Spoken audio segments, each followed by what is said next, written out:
네, 이번 시간에는 저번 시간에 이어서 투두 앱을 만들 건데요.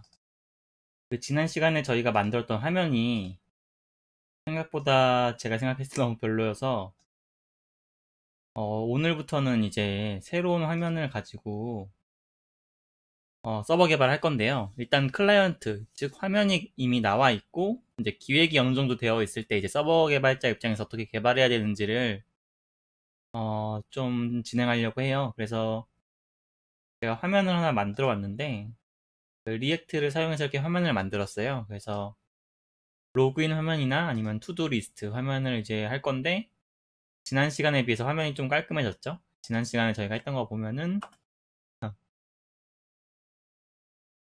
이런 화면으로 저희가 투두를 했는데 날짜를 이렇게 넣으면은 아래에 이렇게 투두 리스트가 생기는 거를 만들었었는데 이게 투두 리스트 같이도 생겼지도 않고 서버 개발자가 이게 화면까지 만드니까 좀 헷갈릴 것 같아서 실제로 클라이언트 화면이 있고 이제 여기에 만들어야 되는 기능이 있을 때 서버 개발자 입장에서 어떻게 해야 되는지를 한번 강의를 해보려고 합니다. 그래서 일단 여러분이 이 화면을 받으셔야 되는데, 저는 일단 코드로 사용해서 만들었긴 했지만, 여러분들은 이제 리액트 코드나 그런 걸 실행시킬, 뭐, 노드가 컴퓨터에 설치가 안 되어 있을 수도 있잖아요. 그래서 제가 도커로 만들어 놨거든요. 그래서 그 블로그에 있는 GitHub 주소가 있거나 아니면은 제 GitHub 레포지터리 중에 이 투두리스트라는 게 있어요. GitHub 사이다 1112 투두리스트 하거나 아니면 유튜브에 있는 링크를 따라가셔서 이 투두리스트를 다운받으시면 되거든요. 그냥 git 클론 하셔도 되고요. 아니면은 그냥 홈페이지 들어가서 그냥 압축 파일로 다운받아도 돼요. 압축 파일로 다운을 받은 다음에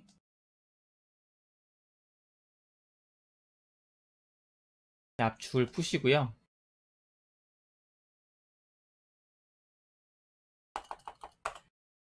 그다음에 여러분이 이제 기존 강의들 중에 도커 강의를 하셨다면은 따라 하셨다면은 여러분 컴퓨터에 도커가 설치되어 있을 텐데 설치가 되어 있다는 가정하에 진행하도록 하겠습니다.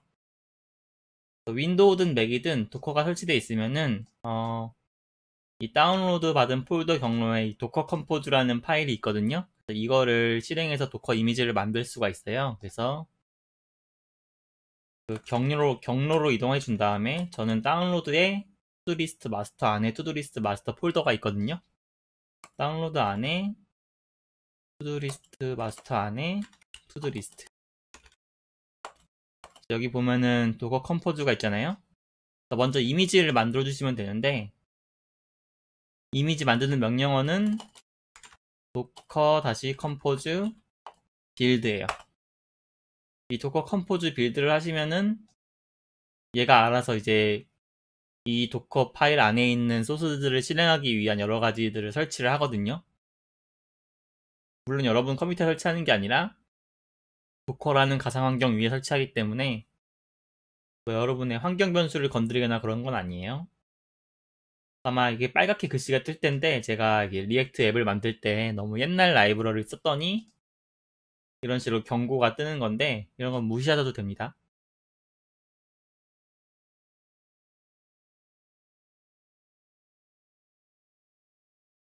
좀 오래 걸리네요.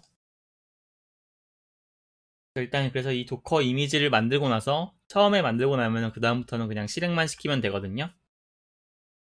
실행을 시키면은 이제 제가 보는 화면이랑 똑같은 화면을 보실 수가 있어요.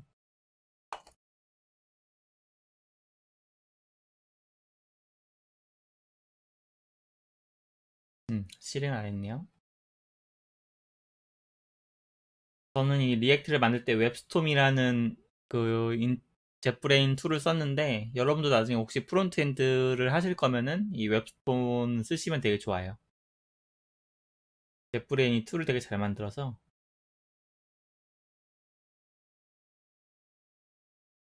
되게 오래 걸리네요. 엔터 한번 눌렀는데 딱 나오네.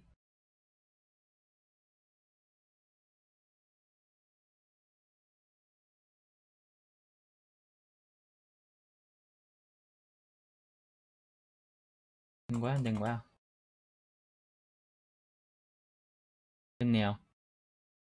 이렇게 설치가 되고 나면 이제 successful build 하고 이제 도커 이미지의 컨테이너 아이디가 나오는데 뭐 이건 아실 필요 없고 이제 빌드를 하고 나서는 도커 컴포즈 하고 업 하는 게 실행시키는 거거든요. 그 다음에 다시 D 이 슬래시 D를 하면은 이렇게 데몬 모드로 실행이 되는 거기 때문에 이 명령 프롬프트 창을 다시 돌아와요. 만약에 D를 안 쓰면은 어떻게 되냐면은 그냥 업만 하면은 이 터미널 창에서 바로 도커가 실행이 돼가지고 제가 뭐 할 수가 없어요. 그래서 명령어를 칠 수가 없어요.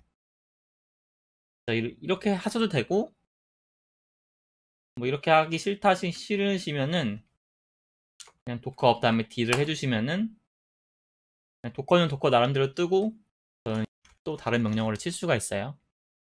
그래서 지금 도커를 띄웠는데 그 상태를 보고 싶다. 그러면 도커 컴포즈 PS를 입력하면은 지금 도커가 잘 떠 있다고 나와 있죠. 상태가 업. 그리고 여기 포트를 보면은 빵점빵점빵점빵 3001 포트가 3000 포트로 간다라고 써 있어요. 그래서 도커 안에 이 리액트가 3000번 포트로 떠 있는데 저희는 밖에서 3001번 포트로 들어갈 수가 있는 거거든요. 그러니까 즉 저희가 로컬호스트하고 3001번을 누르면은 이 도커 안에 있는 리액트를 뜰 수가 있어요. 그래서 여러분들은 이 로컬호스트 3001번이나 아니면은 127, 0.0.1, 3001을 하시면 아마 이 화면이 뜰 겁니다. 이 이제 웹스톰은 꺼도 되고요. 이거 가지고 이제 실행을 할 거예요. 실행이 아니라 이제 개발할 건데 상단에는 이제 예제랑 실습이 있는데 예제는 제가 이제 서버가 안 붙어 있어도 이 작동이 되는 걸로 만들어 놨거든요. 그러니까 이 화면에서 어떤 동작을 하는지 여러분들이 이렇게 눌러볼 수가 있어요. 다시 누르면은 나오긴 하는데 지금 3번, 4번, 5번은 안 만들어 있고 1번, 2번만 되어 있을 텐데요. 그리고 이제 예제는 그렇고 실습 같은 경우에는 여러분의 서버가 연결이 돼 있어야 돼요. 서버가 연결돼 있지 않으면 이렇게 데이터가 아무것도 안 뜹니다. 그리고 이 실습 1 같은 경우도 로그인인데 만약에 이렇게 장고가 꺼져 있으면은 뭐 아무것도 안 돼요. 그래서 이제 이 기능들을 만들어야 돼요. 여러분이 주의하실 점은 여러분의 장고가 8000번 포트로 떠야 되는 겁니다. 보통 디폴트로 장고 같은 경우는 8000번 포트를 물고 뜨기 때문에 뭐 상관없는데 만약에 여러분이 바꾸셨을 경우 이거를 꼭 8000번으로 해주세요. 제가 이제 리액트를 만들 때 프론트를 만들 때 그 로컬호스트에 8000번 호트로 API를 쏘게 만들어 놨거든요. 그래서 이렇게 로그인이나 회원가입을 누르면은 이 장고 쪽 8000번 포트로 API를 쏘기 때문에 꼭 8000번 포트 해주시고요. 일단 로그인부터 만들기 시작한다면은 이제 여기 아래에 하단에 제가 이제 이 화면에 대한 기능이나 API들을 정해 놨어요. 그래서 보시면은 기능이 이렇게 쭉 있고 로그인 API, 회원가입 API가 있어요. 그래서 로그인 버튼을 누르면은 이제 URL을 호출을 하는데 여러분의 장고 주소 로그인 앱 로그인 이 주소로 이제 호출을 한다는 거죠, API가. 그리고 입력 필드는 유저 아이디랑 유저 패스워드. 사용자 아이디가 이제 스트링 형태로 날아가고 비밀번호도 스트링 형태로 날아갑니다. 물론 제이슨이고요. 레스트 통신이기 때문에. 그리고 출력 필드에는 이제 결과 메시지, MSG라는 필드에 결과 메시지를 넣어주시면 되고 이 사용자 아이디. 만약에 성공을 했을 경우 사용자 아이디를 넣어준다. 여기 보시면 옵션이라고 적혀 있는데 이 필드는 있어도 되고 없어도 되고 라는 필드입니다. 그래서 만약에 서버 작업이랑 클라이언트랑 이제 API들을 이렇게 협의를 할 거잖아요. 우리가 이 화면을 만들 거야. 대신 로그인 할 때는 이 로그인 앱 로그인을 호출할게. 그리고 그 안에는 필드를 아이디랑 패스워드를 줄 테니까 서버에서는 메시지랑 성공했을 경우에는 유저 아이디를 줘. 이렇게 협의를 할 거예요. 근데 이거는 협의가 뭐 클라이언트가 주도한다? 서버가 주도한다? 뭐 이런 게 사실 케바케예요. 팀바 팀이라서 보통은 좀 더 연차가 있는 개발자 쪽에서 먼저 이걸 리딩을 하거든요. 예를 들면은 뭐 서버 개발자는 1년 차인데 클라이언트 개발자가 막 5년 차야. 그러면 이제 클라이언트 개발자가 지금 현재 있는 시스템에 대해서 좀 더 잘 알고 뭔가 좀 더 경험이 많기 때문에 이런 거를 리드를 해줄 거예요. 그러거나 아니면은 또 어떤 팀은 무조건 이 API는 서버 개발자가 만들어야 된다. 왜냐하면 서버 개발자가 데이터를 주는 입장이니까. 서버 개발자가 무조건 API 만들고 클라이언트 개발자한테 던져주면은 클라이언트 개발자가 그렇구나 하고 만드는 그런 회사도 있어요. 이게 회사 문화마다 다르기 때문에 뭐 여러분이 원하시는 대로 여러분이 할 때는 해도 되고 뭐 팀 프로젝트 할 때 아니면 회사 가서는 그 회사 룰에 따르면 됩니다.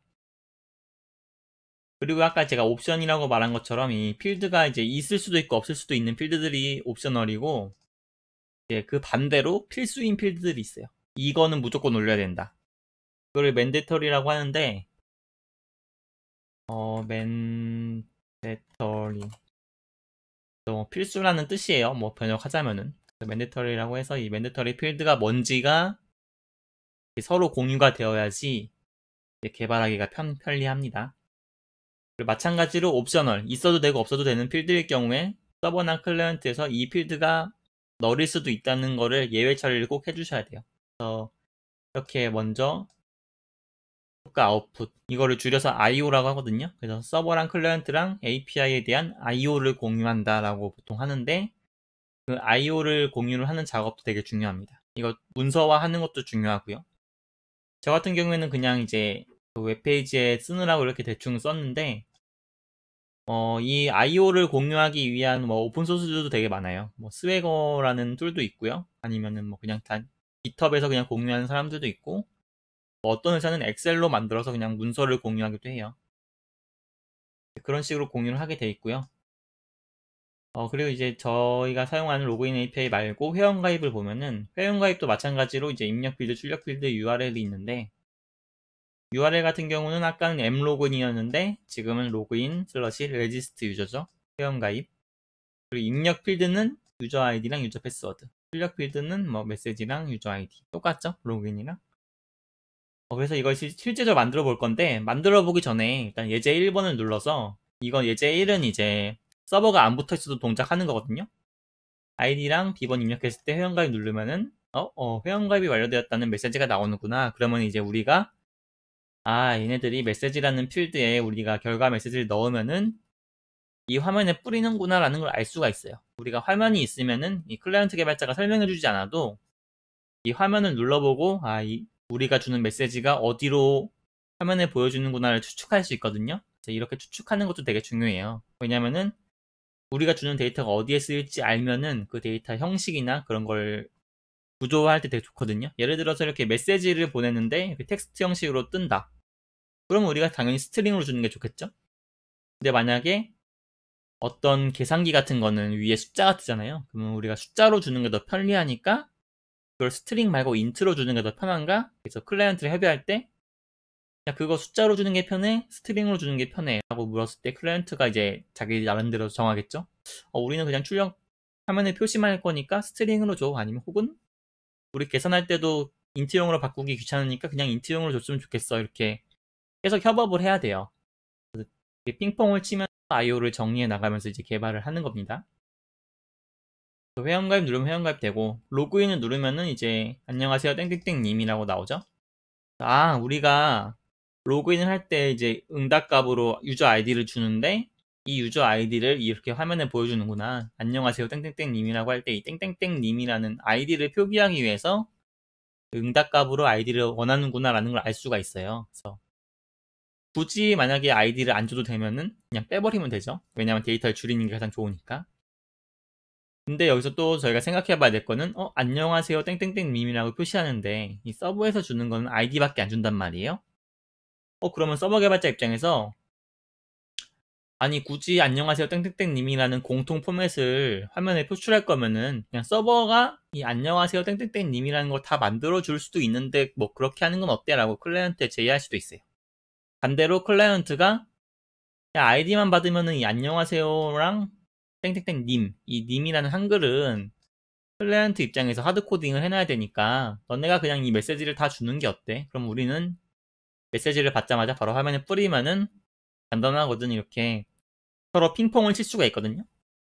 근데 대부분 아이디 같은 경우에는 이 화면에 표시하는 용도보다는 우리 사용자 그 클라이언트 입장에서 아이디를 보통 내부에 저장을 하고 있어요. 이 사용자 아이디가 뭔지.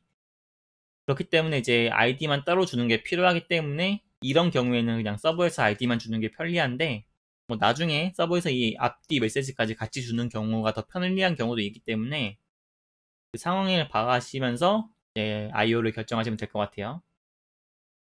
이런 기능들이 있다는 걸 알고 이제 실습으로 넘어가 볼게요. 실습으로 넘어가기 전에 이제 저희 장고 서버를 띄워야 되는데 여러분 새로 프로젝트를 만드셔서 이 RESTful API를 설치만 하시면은 바로 실습을 하실 수 있고요. 아니면은 GitHub에서 뭐 여러분 소스트리를 사용하고 계시면은 이 서버 개발자 되는 거에 브런치가 되게 많은데 이 서버 개발자 4라고 시작하는 브런치를 클론 받으시면 되고요. GitHub에 들어가시면은 여기 서버 DV에 여기 브런치 선택하는 게 있어요. 마스터로 되어 있는데 이걸 누르시면은 여러 가지 선택할 수 있는데 여기서 서버 개발자 언더바 4를 선택하시면은 지난번 강의까지 완료된 상태로 소스를 시작할 수가 있고요.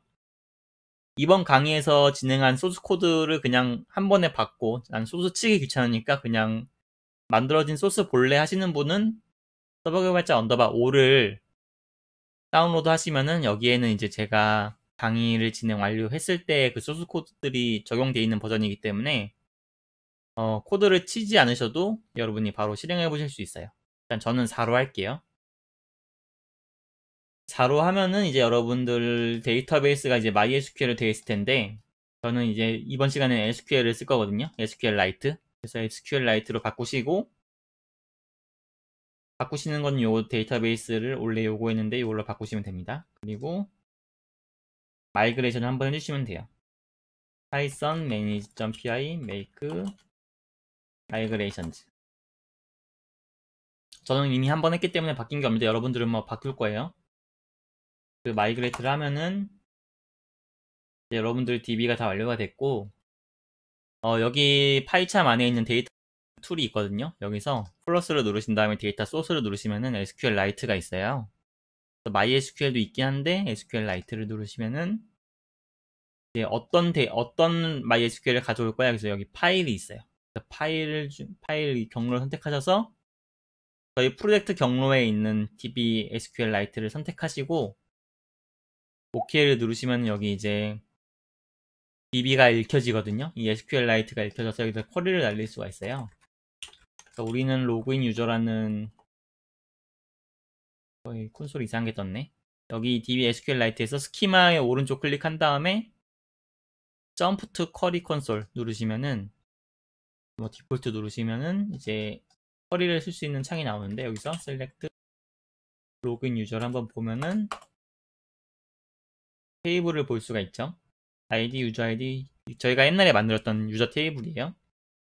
유저 패스워드, 버스데이, 젠더, 이메일, 네임, 에이지 이렇게 돼 있고 일단 서버를 키세요. 뭐 된 건 없지만 만든 건 없지만 일단 키시고 저희가 로그인이랑 회원가입을 만들어 볼게요. 근데 기존에 만들어져 있는 게 있긴 한데 이거는 사용하지 않고요. 일단 주석 처리를 하고 회원가입 만들어 볼게요. 클래스 레지스트 유저 API 뷰 이 앞에 부분은 똑같아요. 포스트 리퀘스트 하시고 이제 처음에 이제 저희가 화면에서 회원가입을 누르면은 유저 아이디랑 유저 패스워드가 올라온다고 했잖아요. 근데 서버 개발자 입장에서 이 클라이언트가 정말 유저 아이디랑 패스워드를 주는지 한번 의심을 해봐야 돼요. 정말 이 데이터를 그대로 주는지 항상 의심해야 돼요. 그래서 저희가 이제 클라이언트에서 어떤 데이터가 올라오는지 한번 서버에서 찍어볼 거예요. 그러니까 만약에 의심이 돼서 찍어보는 경우도 있고 이렇게 API 문서, IO 문서가 없을 경우 클라이언트가 무슨 데이터를 올리는지 확인해 볼 때는 그냥 로그를 찍어보면 되거든요. 프린트 유캐스점 데이터를 찍으면 이제 클라이언트가 어떤 데이터를 올리는지 찍혀요. 그리고 응답을 그냥 리스폰을 해서 성공 응답을 줄게요. 200 200인 성공 응답인데 뭐 데이터는 아무것도 넣지 않고 200만 한번 줘볼게요. 저장을 하면은 이제 서버가 다시 실행이 되겠죠? 실행이 된 다음에 여기서 실습1을 누르신 다음에 아이디 아무거나 넣으신 다음에 회원가입을 눌러볼게요. 누르면은 여기 뭔가 뜨죠? 로그인 레지스트 유저. 근데 프린트가 안 찍히네. 프린트가 왜 안 찍힐까? 리퀘스트 점 데이터 레지스트 유저. 재실행 한번 해볼게요. 안 될 땐 재실행.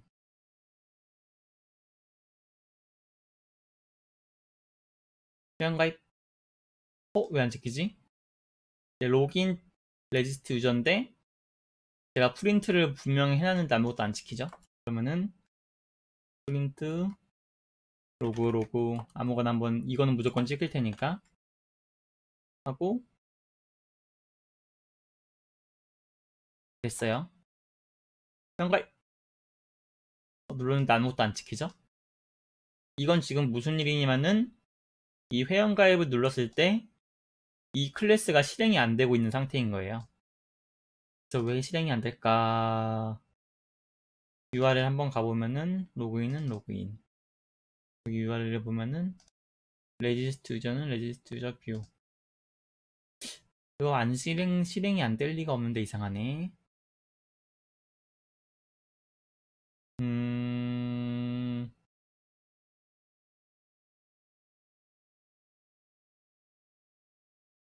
로그인 레지스트 유저. 포트가 8000번.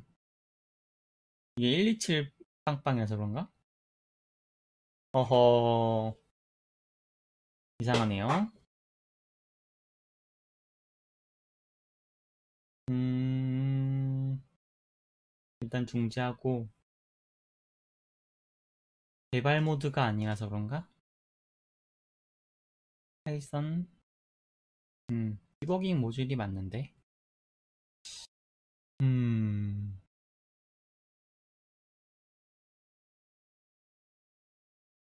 그건 뭐야?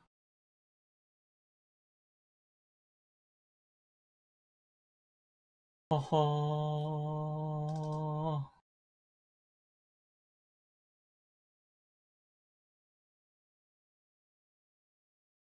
오타가 있나? 없고 클래스 유저 맞고 URL에서 레지스터 유저 맞고 맞는데 왜 안 되지? 다시 연가입 크롬에서 해볼까요?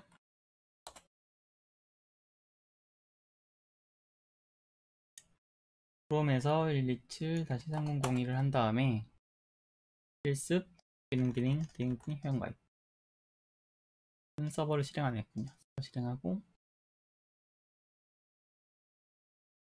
아마 외부로 접근이 막혀 있을 수도 있는데 회원가입 하면 옵션즈가 뭐지? 왜 로그가 안 찍히지?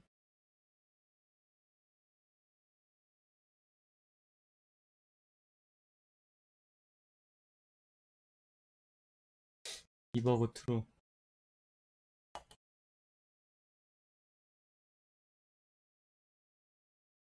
음... 음...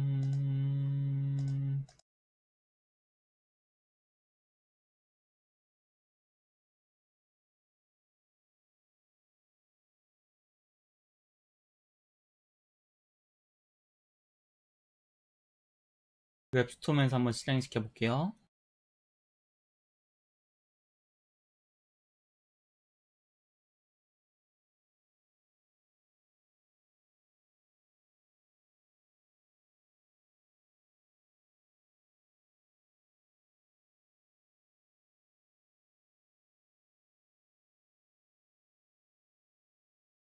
여기서 한번 로그를 봐야 되겠구나.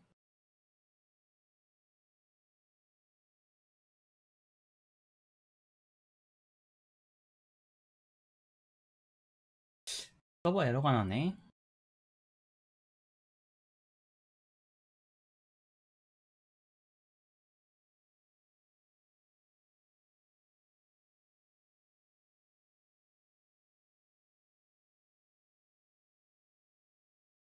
에러가 나네. 이 파이참에서 이제 읽을 수가 없는데 왜 읽을 수 없는지를 좀 보면은 일단 외부에서 접근할 수 있는지를 한번 봐야 되거든요. 세팅즈에 가서 allow host를 한번 볼게요. allow host가 지금은 전부예요. 그렇기 때문에 접속이 안 될 리가 없고, 그렇다면은 1로 실행시키면 안 되고 빵점빵점빵으로 실행시켜야 된다. 빵점빵점빵으로 실행시킨다면 되겠죠?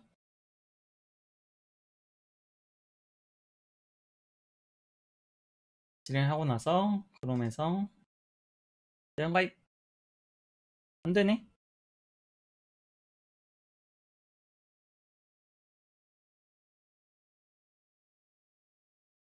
블럭 당했대.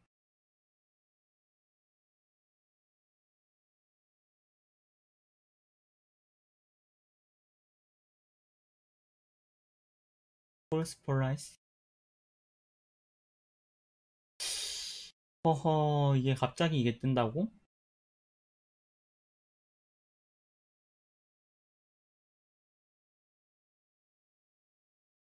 요거를 제가 해결하기 위해서 뭔가를 해놨긴 했는데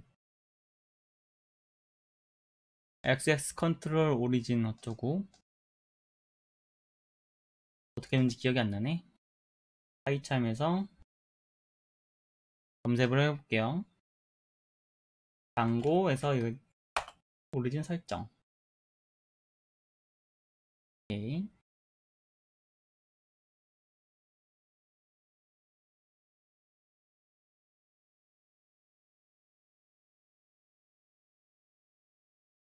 요거를 설치해야 된다고 하네요. 장고 콜스 헤더. 이걸 설치하고 콜스 오리지널로 요거를 내가 했었구나.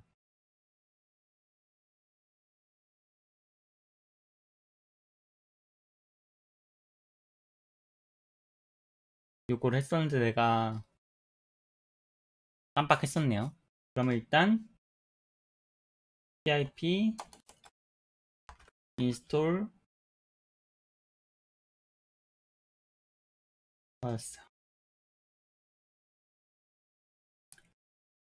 요거는 옛날에 했던 CRSF 그 크로스 플랫폼 크로스 사이트 어쩌고 그 보안이랑 비슷한 건데 보안 문제로 이제 로컬에서 실행이 안 되는 이슈가 있었던 것 같은데 크로스 no access control allow origin 크로스 도메인 이슈. 그래서 요거를 설치를 해줘야 됩니다. 라이브러리 이름이 뭐냐면은 Django call setters install Django 이걸로 깔지 말고 확실하게 여기서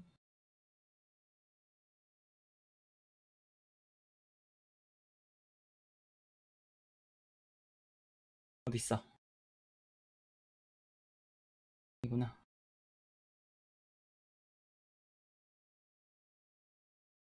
파이썬 인터럽트에서 Django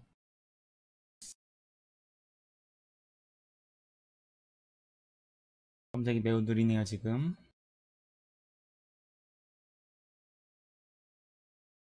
너무 느려. 그냥 칠게요 다시. False headers.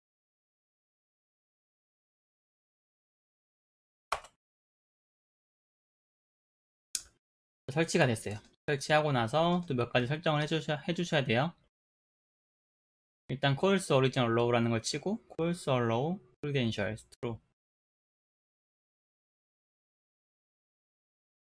요거를 복사해서 맨 아래 추가.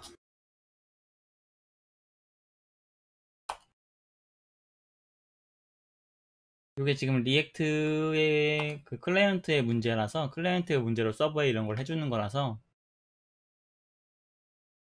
여러분이 만약에 뭐 클라이언트에 문제가 없다 그러면 뭐 상관없어요. 안 하셔도. 미드레어랑 인스톨드 앱에 설치해줘야 된다. 여기 인스톨드 앱에다가 이름을 하고 폴셋 넣어주고 중간에 미드레어에다가 폴세더 미들웨어 펄스 미들웨어 자, 넣어줬습니다. 서버 다시 실행해 볼게요.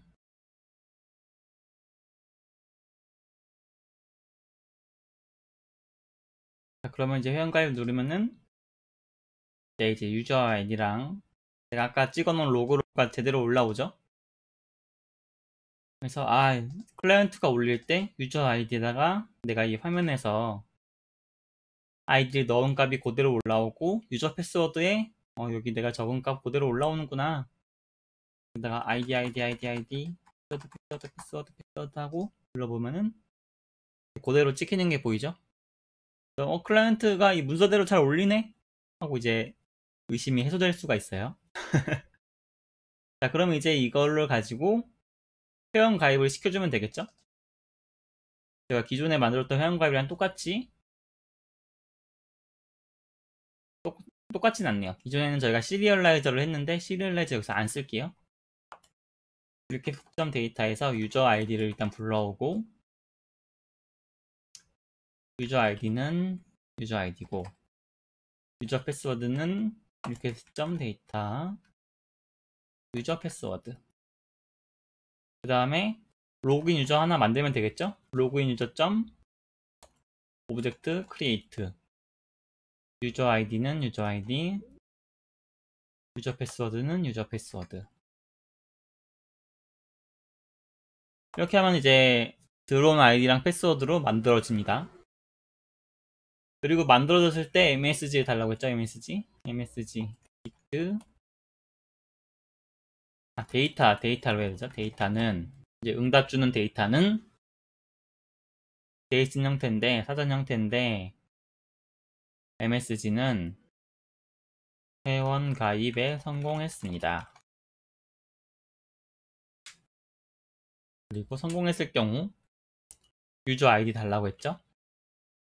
유저 아이디는 유저 아이디 됐죠?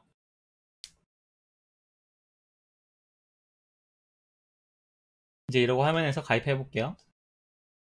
Y주 비밀번호는 QWER1234 회원가입 그러면 이제 메시지가 뜹니다. 회원가입에 성공했습니다. 저희가 내려준 메시지죠? 회원가입에 성공했습니다 내려갔고 뭐 ID 내려갔겠고 회원가입이 됐을 거니까 뭔가 올라온 게 보이죠? 테이블을 한번 보면은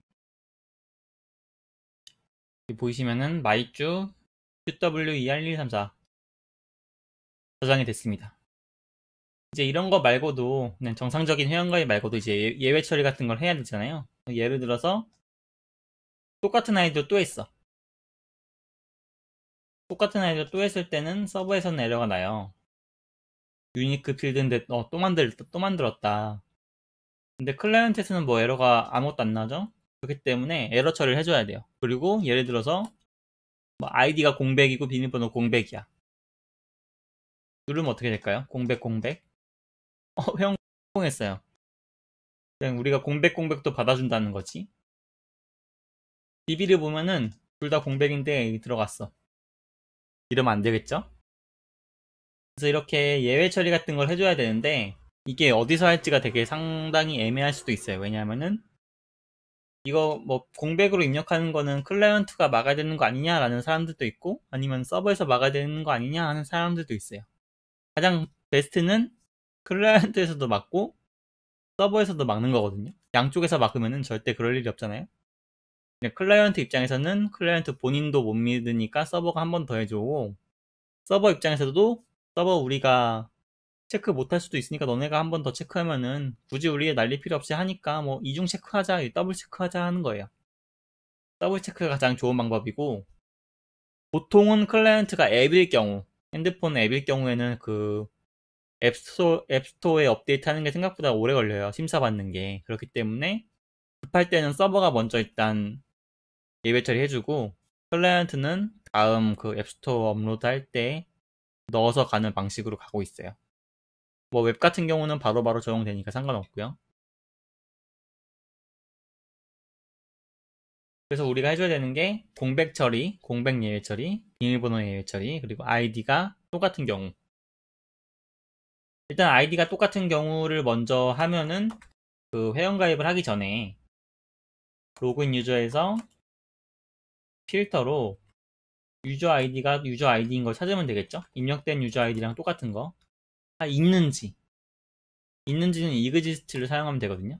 이 함수를 사용하면은 만약에 유저 아이디랑 똑같은 게 있으면은 true, 없으면 false예요. 이 부분에 해주면은 이게 true인 경우에는 똑같은 아이디가 있으니까 return respawn 한 다음에 data dict message는 이미 존재하는 아이디야. 존재하는 아이디입니다. 자, 이렇게 해주고 저장한 다음에 한번 해볼까요? 근데 아까 마이주로 가입했지? 마이주. 한 다음에 회원가입 한 번 더 눌렀어. 이미 존재하는 아이디입니다. 나오죠? 그럼 이제 클라이언트 사용자 입장에서도 이거 이미 있는 아이디구나 할 거예요. 그리고 이제 공백으로 들어오는 걸 체크하기 위해서는 if 유저 아이디, 그냥 귀찮으니까 한 번에 할까요? 유저 아이디가 공백이거나 유저 아이디가 이거나 유저 패스워드가 공백이거나 유저 패스워드가 넌이야. 넌 이즈라고 할게요. 너는 노란 줄이 쳐지네 자꾸. 그러니까 이 위에 하나라도 걸릴 경우는 이제 메시지 한 방으로 처리할게요. 아이디나 패스워드는 비밀번호라고 할게요. 비밀번호는 공백이 될 수 없습니다. 이렇게 해주면은 화면에서 공백을 입력할 경우 아이디나 비밀번호는 공백이 될 수 없습니다. 비밀번호가 공백일 경우에도 똑같 아이디가 공백이어도 똑같죠? 자, 예외 처리 끝났어요. 그리고 저희 DB를 보시면은 한 가지 좀 의아하신 점을 발견할 수 있을 텐데, 이 패스워드가 지금 저희가 입력한 그대로 들어갔잖아요. 패스워드는 무조건 암호화가 돼야 됩니다. 만약에 여러분들 서비스 할 때 패스워드가 이렇게 저장되어 있으면은 벌금 물어요. 그렇기 때문에 이 패스워드를 암호화를 할 건데, 암호화 하는 건 저희가 옛날에 썼던 이 장고에서 제공하는 메이크 패스워드를 쓸 거예요. 그래서 유저 패스워드 공백 체크한 다음에 유저 패스워드는 메이크 패스워드 유저 패스워드야. 이렇게 하면 이제 패스워드가 암호화돼서 저장되겠죠? 테스트 한번 해볼게요. 마이주 1 패스워드 똑같이 QWR1234 회원가입 성공했습니다. DB를 보면은 자, 암호화돼서 들어갔죠? 회원가입은 이 정도로 했고요. 끝내고요. 이제 로그인 해볼게요. 로그인은 사실 이전에 쓰던 거 그대로 쓰셔도 돼요. 사실 바꿀 게 별로 없어서 대신 바꿀 게 제가 로그인 성공하면 이제 생년월일이랑 뭐 성별, 이메일, 이름, 나이를 줬는데 우리 지금 그거 안 쓰고 있잖아요. 요거 지우셔도 돼요. 요거 지운 다음에 아이디랑 패스워드 입력받고 아이디가 사용자 중에 그 아이디 가진 사람이 있는지 확인해서 없으면은 없다고 메시지 주고 있으면은 그 사용자의 비밀번호, DB에 있는 비밀번호랑 사용자가 올린 비밀번호가 똑같은지 이 체크 패스워드 함수를 써서 비교를 하셔야 돼요. 왜냐하면은 DB에 있는 유저 패스워드는 암호화 되어 있고 사용자가 올린 건 암호화가 안 되어 있잖아요. 그래서 이것도 암호화해서 비교하기 위해서 이 체크 패스워드를 하게 되면은 이 두 개가 똑같으면 로그인 이 true가 나오고 틀리면 false예요. 그래서 화면에서 로그인을 누르면 자, 로그인 성공이 됐죠. 그리고 이제 로그인 된 아이디가 나오는 겁니다. 로그아웃 같은 경우에는 저희 서버로 뭔가 안 날려요. 왜냐면 클라이언트에서 그냥 로그아웃 시켜버리면 되거든요. 여기서 저희가 또 생각해야 될 거는 어떤 서비스는 사용자가 로그인한 시간을 기록하는 게 되게 중요할 수가 있거든요. 물론 앱에서 요즘에는 그 파이어베이스나 뭐 GA 같은 거를 심어가지고 사용자가 뭘 선택하고 뭘 로그인을 얼마나 오래 했고 얼마나 화면을 유지하고 있는지를 알 수 있지만 서버에서 알아야 되는 경우도 있어요. 그래서 로그인 뿐만 아니라 그 로그아웃 할 때도 서버로 로그아웃 저 로그아웃 해요 라고 올리는 경우가 있거든요. 그럴 경우에는 똑같이 이제 로그인이랑 똑같이 클래스를 하나 만들어서 앱 로그아웃 만들어 가지고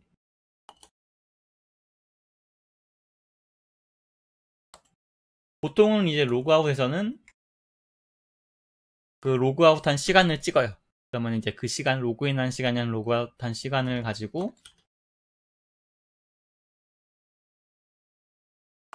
뭐 리스폰 해가지고 뭐 로그아웃한 시간을 찍어서 그 사용자가 얼마나 서버가 아니라 서비스에 체류했는지를 분석하기 나중에 분석하기 위해서 찍고 뭐 혹은 지금 저희가 레스트풀 방식이라서 뭐 요청 받고 응답 주고 하는 방식인데 뭐 웹소켓이나 소켓 통신을 하기 위해서 세션이 연결되어 있는 상태라면은 로그아웃을 날리는 순간 이 세션을 끊어버릴 수 있거든요. 그렇게 되면 이제 서버 자원도 이렇게 프리해지기 때문에 그런 경우에 로그아웃을 사용하게 됩니다. 로그아웃 그리고 이제 만약에 서버로 안 날린다면은 사용자가 뭐 로그인 했는지 로그아웃 했는지 상태를 모르거든요. 서버 입장에서는. 근데 만약에 여러 명이서 사용하는 서비스인데 상대방이 로그인 했는지 안 했는지 그러니까 접속하고 있는 상태인지를 알려줘야 되는 서비스가 있다고 치죠. 뭐 온라인 사용자 뭐 이런 것처럼. 그럴 경우에는 이제 사용자가 로그인 했는지 안 했는지를 알아야 되기 때문에 로그아웃이 꼭 필요해요. 로그인 했을 때는 나 로그인 했다라는 플래그를 올려주고 로그아웃을 했으면 나 로그아웃 했어 라고 이제 그 로그인 플래그를 꺼줘야 되죠. 이제 그런 뭐 복잡한 서비스의 기능들 때문에 로그아웃이 필요할 수도 있어요.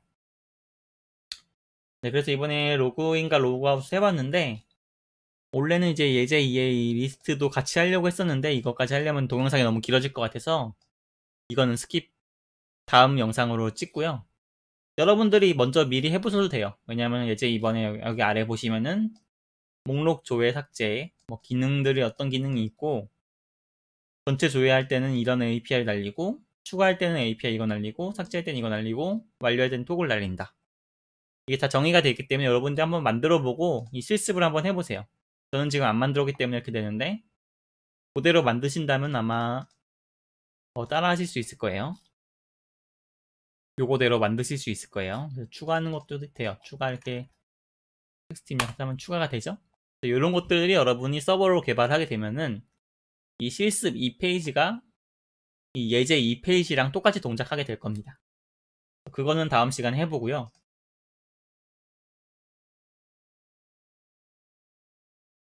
그리고 이제 실습 3, 4, 5도 이제 제가 계속 만들 건데 제가 이렇게 만든 이유를 좀 설명해 드리면은 여러분들 요즘에 개발자를 뽑을 때 코테도 많이 보지만 과제를 내주는 회사가 되게 많아요.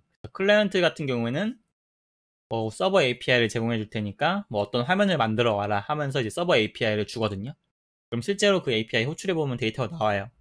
데이터가 나오는데 뭐 클라이언트 입장에서는 그거 보고 화면을 만들면 되겠죠. 근데 서버 개발자의 과제는 클라이언트를 회사에서 제공해 줄 수가 없어요. 그렇기 때문에 이제 그냥 글로만 돼 있거든요. 글로 이거랑 똑같이 당신이 이 과제에서 만들어야 될 것들은 이런 기능들이 있고 이런 API를 만들어야 된다.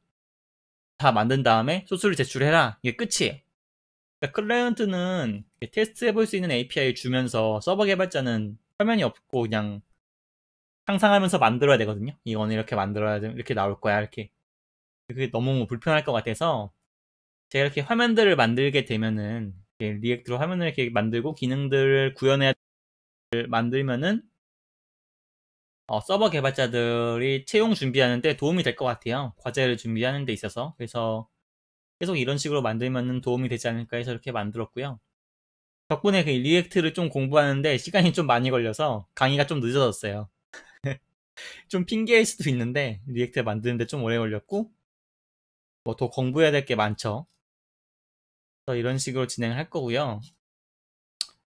뭐 클라이언트랑 이제 화면이랑 기획이 나왔다는 전제하에 이렇게 개발하는 법을 강의를 찍어봤는데 실제로는 여러분들이 더 유동적일 거예요. 더 유연하다고 해야 되나? 만약에 여러분들 이렇게 아이디랑 비밀번호를 이렇게 있는데 회원가입을 할 때 저희가 원래는 이 유저 아이디를 내려주게 이렇게 API가 돼 있는데 사실은 회원가입할 때 유저 아이디를 쓰는 데가 없거든요. 유저 회원가입을 할 때 유저 아이디가 사실 필요가 없어요. 응답으로 줄 필요가 없어요. 그러면 이런 거는 보고 클라이언트 개발자한테 야 클라이언트 개발자야 그 유저 아이디 회원가입할 때 굳이 필요해? 빼면 안 돼? 그러면 빼면 클라이언트 개발자 오케이 빼도 돼. 그러면 이제 빼는 거죠. 그렇게 되면 이제 서버랑 클라이언트랑 통신할 때 데이터가 줄어드는 거니까 쌉 이득이에요. 그리고 추가적으로 이런 투두리스트를 할 때 이거 체크하는 거 하나하나 올릴 때마다 서버한테 호출하는 거 번거로우니까 한 번에 올릴래? 이거나 아니면은 로그인 했을 때 이 메시지 아까 말한 것처럼 서버에서 한 번에 주는 게 낫지 않을까? 왜냐하면은 나중에 안녕하세요 땡땡땡 님이라고 처음에는 우리가 기획으로 돼 있는데 나중에 앱이 커서 안녕하세요 땡땡땡 님 좋은 아침입니다 까지 나와야 돼. 그러니까 좋은 아침입니다를 추가해야 될 경우에 만약에 클라이언트에서 그걸 하게 되면은 앱 버전업을 해야 되니까 스토어에 심사도 받아야 된다. 하지만 서버에서 메시지를 다 내려주면은 그냥 서버에서 메시지만 바꿔서 이행하면은 클라이언트는 수정하지 않아도 그러니까 서버 드리븐 개발이 되는 거죠. 그렇게 되니까 기획자야 너의 생각은 어때? 클라이언트야 너의 생각은 어때? 이렇게 세 명이 아닐 수도 있지만 세 팀이 이렇게 얘기를 하면서 계속 커뮤니케이션을 해야 되거든요. 그래서 이렇게 문서 만들고 이 문서를 사실은 제가 여러분들이 이해하기 쉽게 이렇게 썼다고 했지만 어떤 분들은 이해하기 어려울 수도 있어요. 왜냐하면 저는 이미 이게 익숙해져가지고 이렇게 썼지만 어떤 분들은 이것보다는 또 다른 방식이 더 익숙할 수도 있으니까 그렇게 되면 이제 서로 얘기를 해야죠. 나는 이런 방식보다는 저런 방식이 편해. 얘기를 계속 하다 보면은 이제 맞춰지는 점이 있겠죠. 근데 이 얘기를 잘 못하면은 서로 싸우게 돼요. 야, 나는 이게 편한데 너 엑셀이 편하다고? 그러면 야 가위바위보 해 아니면은 야 너네 팀 몇 명이야? 우리 팀 3명인데 너네 팀 2명이니까 우리 팀 따라 이렇게 할 수도 있고요. 그러니까 이제 팀 내 팀 싸움이 일어나고 정치가 그래서 생기는 거거든요. 그렇기 때문에 이제 개발자를 뽑을 때 사람 대 사람으로 하는 일이니까 커뮤니케이션 능력 당연히 좋아야 된다 이런 말 많이 하잖아요. 이런 것 때문에 커뮤니케이션 능력이 되게 중요하거든요. 어떤 거를 조율하거나 개발하기 위해서 이런 거를 커뮤니케이션 할 때 말을 잘 하거나 자기 의견을 잘 내세울 수 있거나 아니면은 상대방의 의견을 잘 이해하고 오케이 해줄 수 있는 그런 능력이 이 주니어 개발자들한테 되게 중요해요. 왜냐하면은 그분들은 이제 협업을 안 해보셨으니까 경험할 그 곳이 없잖아요. 그렇기 때문에 이제 팀 프로젝트나 인턴이나 이런 거를 왜 좋아하냐면은 그런 걸 하면서 이런 커뮤니케이션의 필요성을 느꼈기 때문에 그렇게 느낀 사람들은 뭔가 잘하지 않을까라는 생각 때문에 그런 경험을 더 원하는 거고요. 그런 거를 하기 위해서, 연습하기 위해서 이렇게 제가 클라이언트 화면과 기획을 만들고 여러분이 서버를 만드는 그 방식으로 하면 좋지 않을까라는 생각에 이렇게 만들게 되었습니다. 네, 그래서 화면 디자인 같은 경우는 제가 디자인을 못하기 때문에 여러분이 이해해 주시고요.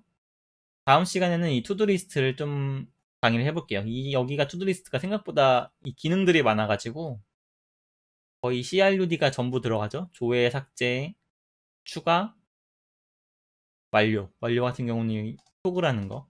이게 이제 수정이라고 하면 CRUD가 다 들어가는 거기 때문에 좀 분량이 많을 것 같아서 다음 시간에 계속 하도록 하겠습니다. 네, 그리고 오늘 수고하셨습니다.